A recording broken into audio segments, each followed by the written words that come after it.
Well, I went with you to Colorado to interview Dr. Robert Melamede, and you asked him some questions about the migraines, which I'm sure will be part of this presentation. And from my limited understanding of the subject, I would think it would probably have to do something with the dilation of the blood vessels and the relaxation of the blood vessels in the brain. And from what you said about the memories returning and everything, it almost seems to indicate like cannabis was able to get the brain working again, to get the blood flowing and get the nerves transmitting their neurochemicals or whatever it takes. But it's almost like the brain was in a state of atrophy. Yeah, that is something that I feel we have got to take and have more research about. Can cannabis actually help the brain to rewire, is the question. I mean, you and I have both seen the benefit for patients with multiple sclerosis, Lou Gehrig's disease, the benefits of cannabis as a neuroprotectant. What if cannabis has that ability to assist us in rewiring our brains, rewiring our nervous systems? What if? Isn't that good enough reason in itself? I mean, we see the long-lasting benefit in patients in a wide range of very, very serious and lethal illnesses. What if? I mean, if our government is willing to sanction and to allow pharmaceutical companies to produce dangerous opiates, dangerous narcotics, allow those things to come onto the market, even though they have so many serious side effects, why on earth would they not allow cannabis, which has got a 4,000-year track record, and organizations like this National Multiple Sclerosis Society stepping in and endorsing, and the student branch of the AMA and the American College of Physicians, and these, I mean, those organizations alone pretty much take out about 100% of the physicians in this country. You know, if they don't belong to it, we don't have any business going to a physician unless they belong to at least one of these organizations. Right. Well, they've all endorsed cannabis. Yeah. Well, we now know that just in the past 10 years that cannabis is a neuroprotectant, and it's one of the few categories that it actually falls into, because we now know that it's not an intoxicant, it's not a narcotic, even though it's often called that, but it is a neuroprotectant. How does it make you feel knowing that, and this is something I found out at the Cannabis Therapeutics Conference in 2004, from Dr. Juan Sanchez Ramos of Florida, that the National Institutes of Health, the U.S. government, officially holds a patent. There's been a patent issued to the U.S. government through with the National Institutes of Health as the patent holder, and several researchers in that department acting as government contractors hold this patent on cannabinoids as neuroprotectants. This patent was issued in 2003. And in the patent, it's not stipulated whether these are synthetic cannabinoids or whether they're natural cannabinoids derived from the plant. And it's really not relevant from what the science shows. These cannabinoids all act in the same fashion.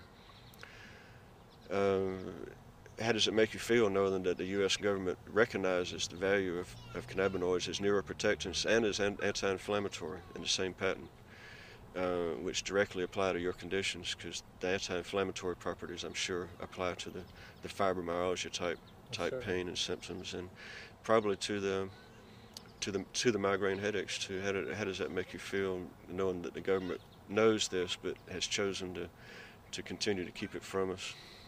It's incredibly frustrating. It's incredibly frustrating, and it's heartbreaking.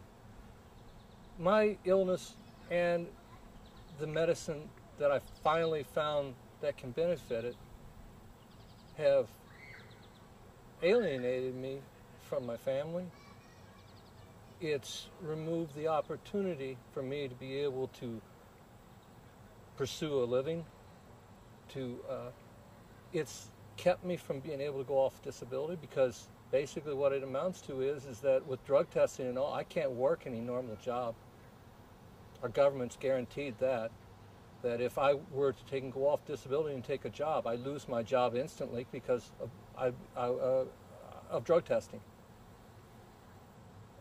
Of course, if I was on heavy pharmaceuticals and I tested positive for them, I wouldn't lose my job. Of course, I wouldn't be able to maintain a job if I were on them. I would be as I was when I was on them back in the 90s, and I would be listless. I wouldn't be able to think. I would be sick. I would have all the negative side effects that so many other people who we've interviewed have suffered. The problems in your bowels and your stomach. The pharmaceuticals wrecked my stomach. And it was only through many years, months, but led into years of having to be, changing my diet, and then also with the cannabis, that I've been able to, now I can eat regular foods again. It's frustrating. I've lost the last 10 years of my life needlessly. I'm 51 years old, and it's like our government doesn't care. They just don't care. They would sooner see pharmaceutical companies profit through the suffering of people like myself, like yourself, like so many other individuals who we've recorded over the last 2 years. Our government would sooner see people suffer and stay on disability, to be warehoused in low-income housing, than to see people actually do as we were guaranteed. We were guaranteed the right to pursue happiness. And life and liberty also. Yes. When did we say that it was okay for those things to be taken away from us? 100 years ago, we could grow our own medicine. We could be responsible and accountable for our own bodies and our own personal health. We didn't lay it in the hands of merchants, drug merchants, selling poisons. We had the right to take and prosper and to take and live our lives contently. Maybe, cannabis, I'm not saying it's an end in itself and that it's a cure-all. I'm not saying that. All I'm saying is it has been proven to benefit people with chronic illness, serious illnesses, and currently our federal government is denying us that right. I firmly believe that God gave us this plant, gave us cannabis, to help us through these trying times and these difficult illnesses and such. But our federal government's standing in the way. All we have to do is look at the people who came back from the first Gulf War. So many of our soldiers came back, and shortly thereafter, if not before, started experiencing these illnesses like fibromyalgia, chronic fatigue, MS. Large numbers of our men and women who went off to serve in the Gulf War are experiencing these conditions.